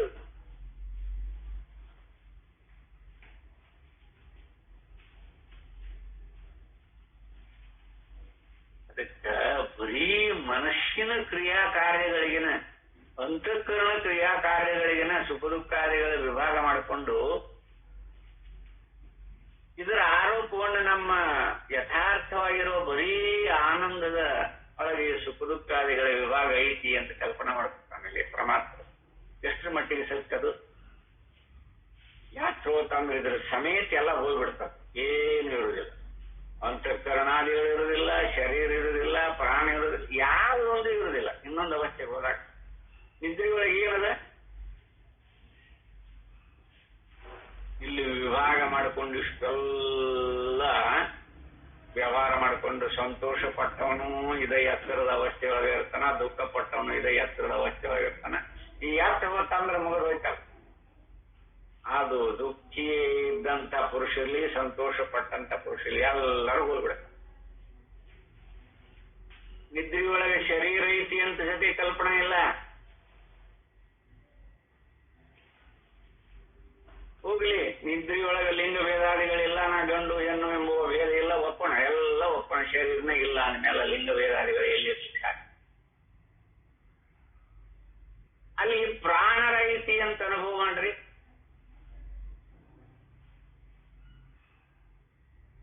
ನಾವು ಎತ್ತರಕ್ಕೆ ಬಂದ ಮೇಲೆ ಪ್ರಾಣ ಇತ್ತು, ಪ್ರಾಣ ಇದ್ದಲ್ಲೇನ ಎತ್ತರ ಆಗೈತಿ ಅಂತ ಆವಿಷ್ಕೊತೇವೆ. ಈ ಪ್ರಾಣನು ನಮ್ಮ ಆತ್ಮ ಸ್ವರೂಪದೊಳಗ ಇರುವುದಲ್ಲ. ಪ್ರಾಣ ನಮ್ಮ ಆತ್ಮ ಸ್ವರೂಪಕ್ಕೆ ಸಂಬಂಧಪಟ್ಟಿಲ್ಲ. ಇವೆಲ್ಲವೂ ನಮ್ಮ ಆತ್ಮ ಸ್ವರೂಪದಿಂದೊಡಗೂಡೇನ ಆತ್ಮನನ್ನ ಬಿಟ್ಟು ಇವಕ್ಕೆ ಯಾಕೋ ಅಸ್ತಿತ್ವಿಲ್ಲ. ಪ್ರಾಣನಿಗನ ಜೀವ ಅಂತ ಸಂಬೋಧನೆ ಮಾಡಿಕೊಂಡಾರ. ಜೀವ ಬ್ರಹ್ಮಸ್ವರೂಪ, ಪ್ರಾಣಕ್ಕೆ ಗಮನಗಳು ಉಂಟು, ಜೀವನಿಗೆ ಗಮನಾಗಮನಗಳೇ ಉಂಟಿಲ್ಲ. ಜೀವ ಹುಟ್ಟಿನೂ ಇಲ್ಲ, ಅವ ಸತ್ತದ್ದು ಯಾರ ಅನುಭವದೊಳಗೂ ಇಲ್ಲ. ಪ್ರಾಣ ಹೋಗುತ್ತೆ ಬರುತ್ತೆ, ಇದನ್ನ ಸಂರಕ್ಷಣೆ ಮಾಡುತ್ತೆ ಈ ಪುರವನ್ನ. ಇದಕ್ಕೆ ಪುರ ಅಂತ ಕರೀತಲ್ಲ, ಈ ಕ್ಷೇತ್ರ ಅಂತ ಕರೀತಾರೆ, ಪುರ ಅಂತ ಕರೀತಾರೆ, ಶರೀರ ಅಂತ ಕರೀತಾರೆ. ಇದನ್ನು ರಕ್ಷಣೆ ಮಾಡತ್ತ ಪ್ರಾಣ. ಇದ್ರೊಟ್ಟಿಗೆ ಬರ್ತದ, ಇದ್ರೊಟ್ಟಿಗೆನ ಹೋಗ್ತದ. ಪ್ರಾಣ ಹೊರಟು ಹೋತು ಅಂದ್ರ ಅಲ್ಲಿ ಮತ್ತೆ ಧರ್ಮ ಗ್ರಂಥದೊಳಗೆ ಬೇರೆ ಬೇರೆ ವಿಭಾಗಗಳನ್ನ ಮಾಡಿ ತಿಳಿಸಿದ್ದು ಉಂಟಾಗಿ. ಯಾಕಂದ್ರೆ ಈ ಶರೀರ ಇಲ್ಲೇ ಇರ್ತದ. ಸೂಕ್ಷ್ಮ ಶರೀರ ನಾವು ಮಾಡಿದ ಪುಣ್ಯ ಪಾಪಗಳನ್ನು ತಗೊಂಡು ಪ್ರಾಣ ಹೊರಟು ಹೋಗುತ್ತೆ ಅಂತ ಹೇಳ್ತಾರೆ. ಅದು ಧರ್ಮ ಗ್ರಂಥ, ಅದು ಧರ್ಮ ಜಿಜ್ಞಾಸ. ಅದು ಇರ್ಲಿ. ಇಲ್ಲೇ ನಾವು ನಿದ್ರೆ ಮಾಡುವಾಗ ನಮಗೆ ಪ್ರಾಣ ಐತಿ ಅಂತ ಯಾರಿಗಾದ್ರೂ ಅನುಭವ ಬಂದದೆಯಾ? ಇವು ಹೋಲಿ ಬಿಡ್ರಿ. ಈ ಅಂತಃಕರಣಾದಿಗಳಾಗ್ಲಿ, ಶರೀರ ಆಗಲಿ, ನಾ ಇಂಥವ ಅಂಥವ ಅನ್ನೋದಾಗ್ಲಿ ಯಾವ ಇಲ್ಲ. ಪ್ರಾಣದ ಬಹಳ ಪ್ರಾಮುಖ್ಯ ಎಲ್ಲ ಇದೆ. ಇದರ ಐತಿ ಅಂತ ಅನುಭವ. ನಿಮ್ಗೆ ನಿದ್ರಿ ಒಳಗ ನಾ ಪ್ರಾಣ ಹಿಡ್ಕೊಂಡ ನಿದ್ರಿ ಮಾಡಾಕತ್ತೇನಿ ಅಂತ ಯಾರ್ಯಾರು ಕಲ್ಪಿಸ್ಕೊಳಕ್ ಬಂದದ? ಯಾರಾದ್ರೂ ಹಂಗ ಅನುಭವ ಕಂಡೀರ?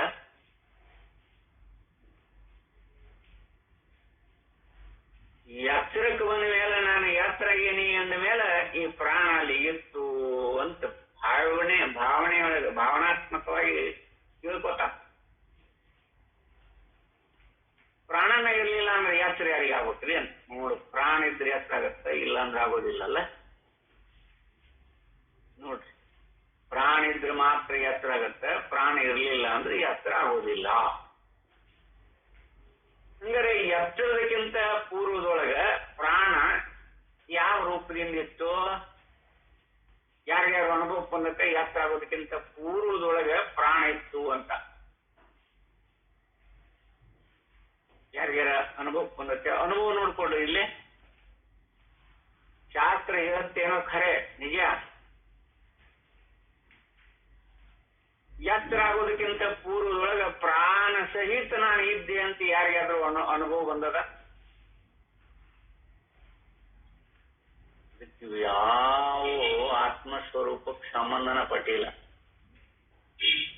ಇರುವ ಬರೀ ಆತ್ಮಸ್ವರೂಪವನ್ನ ಇನ್ನೊಂದು ರೂಪದೊಳಗೆ ನೋಡಾಕತ್ತದ್ದು ಅಷ್ಟೇ. ಇದು ಏನು ಅಲ್ಲಿದು ತಪ್ಪು ತಿಳುವಳಿಕೆ. ಅದ ಬರೀ ಆನಂದವನ್ನ ಪರಮಾತ್ಮ ಅಂತ ಕಲ್ಪನೆ ಮಾಡ್ಕೊಂಡೇವಿ, ಅದ ಆನಂದವನ್ನ ಅಂತಃಕರಣ ಅಂತ ಕಲ್ಪನೆ ಮಾಡ್ಕೊಂಡೇವಿ, ಅದ ಆನಂದವನ್ನ ಇಂದ್ರಿಯಗಳು ಅಂತ ಕಲ್ಪನೆ ಮಾಡ್ಕೊಂಡೇವಿ, ಅದ ಆನಂದವನ್ನ ಪ್ರಾಣ ಅಂತ ಕಲ್ಪನೆ ಮಾಡ್ಕೊಂಡ. ಎಚ್ಚರದೊಳಗಿರೋದು ಬರೀ ಆನಂದನೇ. ಆದ್ರೆ ಈ ಕಲ್ಪಿಸಿಕೊಂಡಿರುವಂಥ ಪರಮಾತ್ಮವಾಗಲಿ, ಅಂತಃಕರಣ ಆಗಲಿ, ಇಂದ್ರಿಯ ಆಗಲಿ, ಪ್ರಾಣಾದಿಗಳಾಗಲಿ, ಶರೀರ ಆಗಲಿ, ಈ ಕಲ್ಪಿಸಿಕೊಂಡಿರುವಂಥವೇ ಇದ್ರೊಳಗ ಮೋಹ ಪಡಬಾರ್ದು. ಅಭಿಮಾನ ಬಿಟ್ರೆ ಮಾತ್ರ ಬರೀ ಆನಂದದ ಸುಖ ಗೊತ್ತಾಗತ್ತೆ. ನಾನಾಗಿ ನಿಂತು ನನ್ನ ಬುದ್ಧಿ, ನನ್ನ ಮನ, ನನ್ನ ಇಂದ್ರಿಯ, ನನ್ನ ಶರೀರ ಬಲ, ಪ್ರಾಣಾದಿಗಳ ವ್ಯವಹಾರ ಇದ್ರ ಬಗ್ಗೆ ಅಭಿಮಾನ ಪಟ್ಟಾಗ ಆ ಬರೀ ಅರಿವು ಅಥವಾ ಬರೀ ಆನಂದ ಮರಿವಾಗತ್ತೆ. ನಾವು ಮರಿತೀವಿ. ಆ ದೃಷ್ಟಿ ಬಂತು ಅಂದ್ರೆ ಇವೆಲ್ಲವೂ ಅವನ ರೂಪನ ವಿನಃ ಮತ್ತೊಂದಲ್ಲ. ಬರೀ ಆನಂದದ ಸ್ವರೂಪಗಳೇ. ಪರಮಾತ್ಮ ಒಂದು ಅವನ ಸ್ವರೂಪ, ಅಂತಃಕರಣಾದಿಗಳಂದ್ರೆ ಅವನ ಸ್ವರೂಪ, ಮತ್ತೊಂದು ಇಲ್ಲ. ಇಲ್ಲ, ತನಗೆ ಎರಡನೇದೆಂಬುವುದಿಲ್ಲ, ಮತ್ತೊಂದು ಅವಸ್ಥೆ ಇಲ್ಲ. ಇಲ್ಲ, ಇವನು ಅನುಭವ ಮಾಡಕ್ ಬರ್ತತಿ, ಪರಮಾತ್ಮವಾಗಿನೂ ವ್ಯವಹಾರ ಮಾಡಕ್ ಬರ್ತದೆ. ಪರಮಾತ್ಮವಾಗಿ ವ್ಯವಹಾರ ಮಾಡಕತ್ತಾಗ ಅವಸ್ಥೆಗಳು ಇದ್ದುಕೊಂಡಿರುತ್ತೆ. ಪರಮಾತ್ಮವನ್ನ ಕಾಯ್ಚಿಕೊಂಡಿದ್ದೆಲ್ಲವೂ ಬರೀ ಆನಂದದ ಸ್ವರೂಪವೇ ಅಂತ ಜ್ಞಾನಿಗಳಿಗೆ ಅದು ನಿಂತಿರ್ತಾರೆ. ಅವರೊಳಗೆ ನೆಲೆಯಾಗಿ ನಿಂತು ಅವಾಗ ಅವರಿಗೆ ಇದು ನಾನು, ಇಂದ್ರಿಯ, ಅಂತಃಕರಣ ಈ ಭೇದನೆ ಗೊತ್ತಾಗೋದಿಲ್ಲ. ಎಲ್ಲ ಆನಂದ ರೂಪನ. ಅದಕ್ಕೆ ಯಥಾರ್ಥವಾಗಿ ಇಲ್ಲಿ ಹೆಂಗರೆ ನಮ್ಮ ಬುದ್ಧಿಗೆ ಇದು ನಿರ್ಧರಿಸುವುದಕ್ಕೆ ಸಮರ್ಥವೇ ಆಗಿರುವುದಿಲ್ಲ. ಸುಖವೆಂದರೆ ಯಾವುದು? ಬೇರೆ ಬೇರೆ ತರದ ವಸ್ತುಗಳಿಂದ ನಮಗೆ ಬೇರೆ ಬೇರೆ ತರದ ಸುಖಗಳು ಆಗುವವೇ. ಅಲ್ಲಿನೂ ಆ ಸುಖ ಬಂದಾಗೂ ಮನಸ್ಸು ಪ್ರಫುಲ್ಲಿತವಾಗಿ ತೋರುವುದಕ್ಕನ ಆನಂದ ಸುಖ ಅಂತ ಕಾಣಬೇಡಿ. ಅದು ಆಕುಂಚಿನ ಬಂದಾಗ ದುಃಖ. ಇದು ಮನುಷ್ಯನ ಕ್ರಿಯೆ ಹೋದಲ್ಲ. ಯಾವ ಸುಖ ಬಂದ್ರೂ ಮನಸ್ಸು ಪ್ರಫುಲ್ಲಿತ ಆಗ್ಬೇಕಲ್ಲ, ಯಾವ ದುಃಖ ಬಂದ್ರೂ ಮನಸ್ಸು ಸಂಕುಚಿತ ಹೊಂದಬೇಕಲ್ಲ. ಇನ್ನಿಲ್ಲ. ಇಲ್ಲ, ಸುಖನೂ ಒಂದೇ, ದುಃಖನೂ ಒಂದೇ.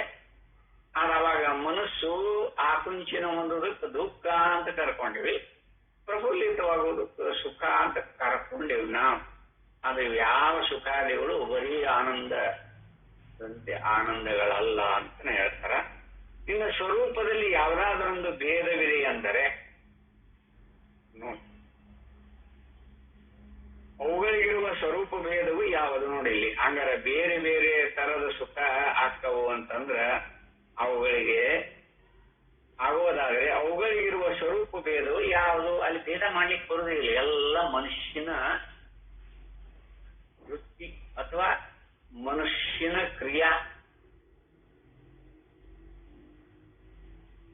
ನೋಡ್ರಿ, ಬೇಕಾದಲ್ಲಿ ನೋಡ್ಕೊಡ್ರಿ, ಅನುಭವ ಅನುಸರಿಸ್ಕೊಂಡು ನೋಡ್ರಿ. ಸುಮ್ಮನೆ ಕಲ್ಪನೆ ಮಾಡ್ಕೊಂಡ್ರೆ ಆಗೋದಿಲ್ಲ. ಅದು ಪರಮಾರ್ಥದ ನೆಲೆಕಟ್ಟಿಗೆ ವಿರೋಧ. ಅದು ಕಲ್ಪನೆ ಮಾಡ್ಕೊಳ್ಳೋದು. ಇಲ್ಲೇ ಬರೀ ಆನಂದವನ್ನ ಪರಮಾತ್ರು ಅಂತ ಕಲ್ಪನೆ ಮಾಡ್ಕೊಂಡದ್ದೇ ಇದೆಲ್ಲ ತೊಡರು, ಮತ್ತೊಂದೇನು ಅಲ್ಲ. ಈ ತೊಡಕ್ಕೆ ಯಾಕೆ ಬಂದದ ಇಲ್ಲೇ ವೇದಾದಿಗಳು? ಇದು ಆನಂದವನ್ನ ಆನಂದ ಅಂತ ತಿಳಿದನ ಅವನ ಪರಮಾತ್ರು. ಯಾಕೆ ಕಲ್ಪಿಸಿಕೊಂಡಿವನ ಪರದಳು ಆಕಸ್ಮಿಕನಾದನು ಈ ಕಲ್ಪಿತ ಪುರುಷ ಅಂತ ಹೇಳ್ತಾರೆ ನೋಡ್ರಿ. ಬರೀ ಕಲ್ಪನೆ. ಅದಕ್ಕೆ ಯಥಾರ್ಥವಾಗಿ ಆದರೆ ಸ್ವರೂಪದಲ್ಲಿ ಯಾವುದಾದರೂ ಭೇದವಿದೆ ಎಂದರೆ ಅದು ಸುಖಕ್ಕಿಂತ ಬೇರೆ ಎಂದಾಗಿ ನೋಡೋದು. ಸ್ವರೂಪದೊಳಗೆ ಏನಾರ ಭೇದ ಐತಿ ಅಂದ್ರೆ ಅದು ಸುಖದಕ್ಕಿಂತ ಬೇರೆನಲ್ಲ.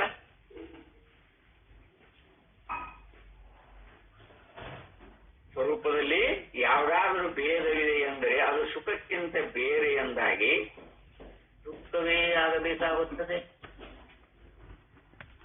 ಆದರೆ ಸುಖಕ್ಕೆ ವಿಶೇಷಣವು ದುಃಖವೆಂಬುದು ಬುದ್ಧಿಗೆ ಒಗ್ಗೀತೆ. ನೋಡಪ್ಪ, ಸುಖಕ್ಕೆ ವಿಶೇಷಣ ಯಾವುದು ಅಂದ್ರೆ ದುಃಖ ಅಂತಂದ್ರ ಬುದ್ಧಿ ಒಪ್ಕೊಳ್ಳುತ್ತ ಅದನ್ನ ಒಪ್ಪುದಿಲ್ಲ. ಬುದ್ಧಿ ಇಳಿಸುವುದಿಲ್ಲ, ಬುದ್ಧಿಗೆ ಒಗ್ಗುವುದಿಲ್ಲ. ಸುಖದ ಸ್ವರೂಪದಿಂದಲೇ ಈ ಭೇದವು ಉಂಟಾಗದೇ ಇದ್ದರೆ ಮತ್ತೊಂದು ಉಪಾದಿಯಿಂದ ಉಂಟಾಗಬೇಕು.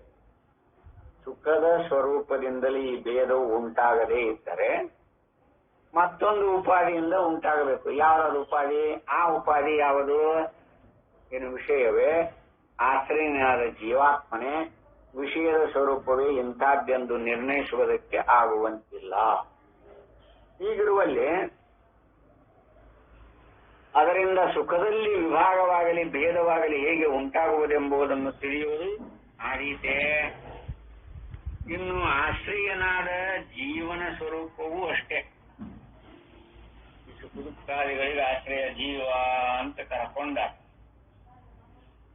ನಾವು ಆಶ್ರಯ ಹೌದು ಇಲ್ಲೋ ಅಂತ ನೋಡಿಕೊಂಡ್ರೆ ನೋಡಿಕೊಂಡ ಅವಾಗ ಜೀವನಿಗೂ ಈ ಸುಖ ದುಃಖಾದಿಗಳಿಗೆ ಯಾವ ಸಂಬಂಧನೂ ಇಲ್ಲ.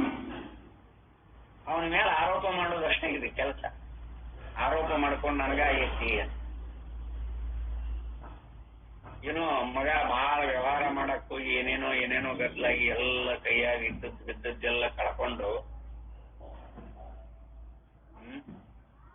ಹಾನಿಯಾದ ಪಾಪ ಮಗ.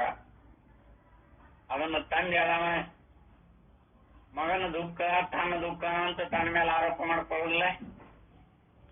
ಏನ್ರಿ ನಮ್ಮ ಹುಡುಗ ಹಿಂಗಾತು ಆಗ ಹೀಗಂತ ವೇದನ ಕೆಲವೊಬ್ರು ಹೊಟ್ಟೆ ನೆಚ್ಕೊಂಡು ಸತ್ತು ಹೋಗ್ತಾವ. ಕಳೆದದ್ದು ಕಳೆದು ಹೋಯ್ತು. ಮುಂದೆ ಬದುಕಿನ ಬಗ್ಗೆ ಜೀವನ ಹೇಗ ಕಂಡುಕೋಬೇಕು ಅಂತ ಪ್ರಯತ್ನ ಮಾಡ್ಬೇಕಲ್ಲ. ಅವನ ದುಃಖ ಇವಾಗ ದುಃಖ ಆಗೈತೆ ಅನ್ನೋಷ್ಟು ಆರೋಪ ಮಾಡ್ಕೊತಾನಲ್ಲ. ಅದಕ್ಕೆ ಈ ರೂಪದೊಳಗೆ ಇಲ್ಲಿ ಹಾಗನೇ ಇಲ್ಲೇ ಈಗಿರುವಲ್ಲಿ ಅದರಿಂದ ಸುಖದಲ್ಲಿ ವಿಭಾಗವಾಗಲಿ ಭೇದವಾಗಲಿ ಹೇಗೆ ಉಂಟಾಗುವುದೆಂಬುದನ್ನು ತಿಳಿಯುವುದು ಆಗೈತೆ. ಇನ್ನು ಆಶ್ರಯನಾದ ಜೀವನ ಸ್ವರೂಪವೂ ಅಷ್ಟೇ. ದೇಹ, ಪ್ರಾಣ, ಮನಸ್ಸು, ಬುದ್ಧಿ, ಅಹಂಕಾರ ಇವುಗಳಲ್ಲಿ ಒಂದೊಂದು ಕಾಲದಲ್ಲಿ ಒಂದೊಂದನ್ನು ನಾನು ಎಂದು ವ್ಯವಹರಿಸುತ್ತಿರುವೆವಾದ್ದರಿಂದ ನಿಜವಾಗಿ ಜೀವನೆಂಬುವನೊಬ್ಬನು ಇದ್ದಾನೆಯೇ ಇಲ್ಲವೇ? ನಾನು ಇರುತ್ತೇನೆ ಎಂಬ ವಿಷಯದಲ್ಲಿ ಯಾವ ಸಂಶಯವೂ ಉಂಟಾಗುವ ಹಾಗಿಲ್ಲವೆಂಬುದು ನಿಜ. ನಾನು ಯಾವಾಗಿಲ್ದಂಗಾಗ್ಯವ್ರಿ ನಾವು? ನಾನಿಲ್ರಿ ಏನಾರ ಸಂಶಯ ಐತೆನ? ನಾನು ಪ್ರಸಿದ್ಧ. ಒಬ್ಬ ಮಿತ್ರ ಇಲ್ಲೋ ನಾಳೆ ನಾವು ಧಾರವಾಡಕ್ಕೆ ಹೋಗಿ ಬರೋಣ, ಊರಿಗೆ ಭೇಟಿಯಾಗಿ ಬರೋಣ, ಮತ್ತ ನಾಳೆ 9 ಬಸ್ಸಿಗೆ ಹೋಗೋಣ, ರೆಡಿ ಆಗಿರು ಅಂತ ಹೇಳಿದ ಅಂತ ಇಟ್ಕೊಳ್ರಿ. ಅವಾಗ 9 ಗಂಟೆಗೆ ರೆಡಿಯಾಗಿ ಅವ್ರ ಮನೆಗೆ ಬಂದ. ಬಂದಾಗ ಯಾಕೋ ಇಲ್ಲಿ ಇನ್ನೂ ಕುಂತ ಇದೆಯಲ್ಲ, ಸ್ನಾನ ಮಾಡಿಯೋ ಇಲ್ಲೋ ಅಂತ ನಾವು. ಇಲ್ಲೋ ನೀ ಹೇಳಿದ್ದೇನೋ ಖರೆ, ನಾನು ಅದೇನೋ ಇಲ್ಲೋ ಅಂತ ಸಂಶಯ ಬರಾಕತ್ತೈತಿ ನನಗೆ. ಅದಕ್ಕೆ ನಮ್ಮ ಮನೆಯವ್ರನ್ನ ಕೇಳ್ಕೊಂಡು ಹೇಳ್ತೇನೆ ತಡಿ, ನಾನು ಅದೇನೇ ಇಲ್ಲೋ. ಹಾಗೈತೇನ ಅದು ಪ್ರಸಿದ್ಧವ. ನಾನು ಯಾರ್ಯಾರ ಇಲ್ಲ ಅಂತ ನಾನು ಅದೇನೇ ಇಲ್ಲೋ ಅಂತ ಏನಾದ್ರು ಸಂಶಯ ಬಂದತ್ತೆ, ಅವ್ರ ಮನೆಯವ್ರು ಹೇಳಿದ ಮೇಲೆ ನಾ ಅದೇನು ತಗೋ ಬರ್ತೇನೆ ಅಂತ ಹೇಳ್ತಾನ. ನಾನು ಸ್ವಯಂ ಸಿದ್ಧದ. ಆಗ ನಾನು ಇರುತ್ತೇನೆ ಎಂಬ ವಿಷಯದಲ್ಲಿ ಯಾವ ಸಂಶಯ ಉಂಟಾಗುವ ಹಾಗಿಲ್ಲವೆಂಬುದು ನಿಜ. ಆದರೆ ವಿಚಾರ ಮಾಡಿದರೆ ನನ್ನ ಸ್ವರೂಪವು ಯಾವುದೆಂಬ ವಿಷಯಕ್ಕೆ ಅನೇಕ ಸಂಶಯಗಳು ಬಂದು ಪೀಡಿಸುತ್ತವೆ. ನೇರಾಗಿ ಗೊತ್ತಾಗಿರುವ ನಾನೆಂಬ ಸ್ವರೂಪದ ಹಾಡೆ ಹೀಗಿರುವಾಗ ನಾನು ಊಹಿಸಿ ತಿಳಿದುಕೊಳ್ಳಬೇಕಾಗಿರುವ ಮಿಕ್ಕ ಜೀವರುಗಳ ವಿಷಯದಲ್ಲಿ ಹೇಳ್ತಕ್ಕದ್ದೇನಿದೆ? ಅಂತೂ ಸುಖಕ್ಕೆ ಆಶ್ರಯನಾದ ಜೀವನ ಸ್ವರೂಪವು ಎತ್ತರದ ದೃಷ್ಟಿಯಿಂದ ನಿಶ್ಚಯವಾಗುವಂತಿಲ್ಲ. ಜೀವನ ಸ್ವರೂಪ ಎತ್ತರಕ್ಕೆ ಕಟ್ಟು ಬಿದ್ದಿಲ್ಲವ. ಜೀವ ಅಂದ್ರೆ ಬ್ರಹ್ಮ ಸ್ವರೂಪನ, ಜೀವೋ ಬ್ರಹ್ಮಯೋನ ಪರಹ ಅಂತ ಹೇಳ್ಕೊತ ಬಂದಾರ. ಜೀವನ ಸ್ವರೂಪವು ಎತ್ತರ ದೃಷ್ಟಿಯಿಂದ ನಿಶ್ಚಯವಾಗುವಂತಿಲ್ಲ. ಆದ್ದರಿಂದ ಸುಖವೆಂದರೆ ಏನೆಂಬುದಾಗಲಿ ಅದರಲ್ಲಿರುವ ವಿಭಾಗಗಳಾಗಲಿ ನಿರ್ಧಾರವಾಗುವಂತಿಲ್ಲ. ಆದರೂ ಸುಖದ ಸ್ವರೂಪವೇ ಮುಂತಾದದ್ದು ನಿಶ್ಚಿತವಾಗಿರುವಂತೆ ಎತ್ತರದ ಬುದ್ಧಿಯು ಹೇಳುತ್ತಿದೆ. ಈ ಕಾರಣದಿಂದ ಇದೆಲ್ಲವೂ ಮಾಯಿಕವೆಂದು ಸಿದ್ಧವಾಗುತ್ತದೆ. ಎಲ್ಲ ಆತ್ಮಸ್ವರೂಪದೊಳಗ ಈ ಪರಮಾತ್ಮವಾಗಲಿ, ಭೌತಿಕ ಪ್ರಪಂಚ ಆಗಲಿ, ದೈವಿಕ ಪ್ರಪಂಚ ಆಗಲಿ, ಆಧ್ಯಾತ್ಮಿಕ ಪ್ರಪಂಚ ಆಗಲಿ, ಇದು ಎಲ್ಲ ಮಾಯಿಕ ರೂಪದೊಳಗ ಬರೀ ತೋರುತ್ತ ಇರುವುದು ಒಂದ. ಯಾವುದು? ಆತ್ಮಸ್ವರೂಪ ಪರಬ್ರಹ್ಮ ಒಬ್ಬನೇ ಇದಾವ. ಅವನನ್ನ ಈ ರೂಪದೊಳಗೆ ನೋಡ್ಕೊಳಕತ್ತೇವೆ ನಾವು. ಇದು ಜಗತ್ತು ಅಂತ ನೋಡ್ತೇವೆ, ಅವನ್ನ ನೋಡ್ತೇವೆ. ಬೇರೆ ಏನ್ ನೋಡಕ್ ಬರುದೇ ಇಲ್ಲ. ಈ ರೂಪದೊಳಗೆ ನೋಡಕತ್ತೇವೆ. ಪರಮಾತ್ಮ ಅಂತ ನೋಡ್ತೇವಿ, ಅಂತಃಕರಣ ಅಂತ ನೋಡ್ತೇವಿ, ಇಂದ್ರಿಯಗಳು ಅಂತ ನೋಡ್ತೇವಿ, ಶರೀರ ಅಂತ ನೋಡ್ತೇವಿ, ಹೊರಗಿನ ಜಗತ್ತು, ದೈವಿಕ, ಆದಿ ಭೌತಿಕ, ಆಧ್ಯಾತ್ಮಿಕ, ಇವು ಎಲ್ಲಾ ಲೋಕಗಳನ್ನ ಕಲ್ಪನಾ ಮಾಡ್ಕೊಂಡು ಇವು ಎಲ್ಲ ಮಾಯಿಕ ನೋಡಿ. ನಮ್ಮ ಆತ್ಮ ಸ್ವರೂಪ ಅನ್ನ ಈ ರೂಪದೊಳಗೆ ತಪ್ಪು ತಿಳ್ಕೊಂಡೇವಿ ಅಂತ ಅದಕ್ಕಿದೆಲ್ಲವೂ ಮಾಯಿಕ ಎಂಬುದನ್ನು ಹೇಳ್ತಾರೆ. ಇನ್ನು ಸುಖ ದುಃಖ ವಿಭಾಗವು ಮಾಯಿಕವೇ. ಇನ್ನು ಸುಖ ದುಃಖಾದಿಗಳನ್ನು ಅಂತ ಕಲ್ಪನಾ ಮಾಡ್ಕೊಂಡೇವಲ್ಲ, ಅವು ಮಾಯಿಕ ರೂಪದೊಳಗನೆ ಎತ್ತಿಕೊಂಡಿದೆ ಅನ್ನುವಂಥ ವಿಚಾರದ ನಾಳೆ ದಿವಸ ಮತ್ತೆ ಆ ವಿವೇಕವನ್ನು ಮಾಡೋಣ ಅಂತ ಹೇಳುತ್ತಾ ಈ 4 ವಾಕ್ಪುಷ್ಪಾದಿಗಳ ಶಬ್ದ ವಿಚಾರಣ ಕಲ್ಪಿಸಿ ಇವತ್ತಿನ ಈ ಉಪನ್ಯಾಸಕ್ಕೆ ವಿದಾಯ ಹೇಳುತ್ತೇನೆ. ಹರಿ ಓಂ ತತ್ಸತ್.